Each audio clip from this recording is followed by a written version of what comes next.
This discussion about the day after is comical. Actually, it's not comical, it's pathetic and hypocritical. Was there a discussion about the day after Germany? After Hiroshima? After Afghanistan? Iraq? What's it called again when you have one standard for the Jews and another one for the rest of the world? Oh man, that term, it's on the tip of my tongue. The day after? The only day after I'm concerned with is the day after today. Will Hamas kill more of our babies tomorrow? More of our women? Will they murder more hostages? How about we focus on the mission of ridding the world of pure evil and returning our innocent hostages? How about we focus on that? It is simply laughable how the world thinks they're going to dictate to us about the day after. With all due respect, who the hell are you to tell Israel what to do the day after it eliminates a threat that beheaded its children?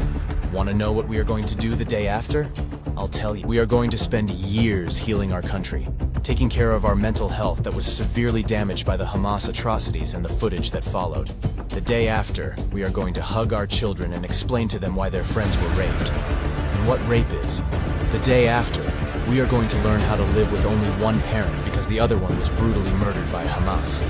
Or maybe no parents, and no siblings because they were all wiped out by Hamas. The day after, we are going to have to try to convince our children again that monsters are not real, after they saw very real monsters in real life. We are going to spend years trying to get their innocence back, something we might never succeed at. The day after, we are going to have to rebuild our homes, rebuild our country, because they were burnt down to the ground by a radical terrorist organization who acted like savage pigs. The day after, we are all going to have to hug our neighbors and never let go. The day after, we are going to mourn, as a nation, because now we are focused on surviving. We are dedicated to winning this war, not only with Gaza, but the war we are fighting with 6 different enemies. Right now, we can't let our guard down. Right now, we can't cry. The day after, we will cry. A lot. The day after, we will reassure our children that it's safe to go out and play again. We will promise them that they can go to a music festival again. We will show them that we are not afraid anymore, that we are safe again in our homes, but we'll still be looking over our shoulders for the foreseeable future.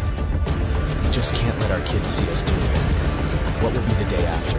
What will be is that all the trauma and sadness will land on this country like a nuke, and we will have to spend a very long time reversing the damage, physical, mental, and emotional, that October 8th and the resulting war caused every single person in this country. That is what will happen on the day after.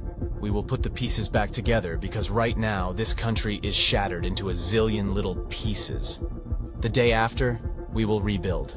The day after, we will cry. The day after, we will mourn. The day after, we will embrace. The day after, we will overcome. The day after, we will love. The day after, we will heal. The day after, we will eventually sing and dance. We will dance again.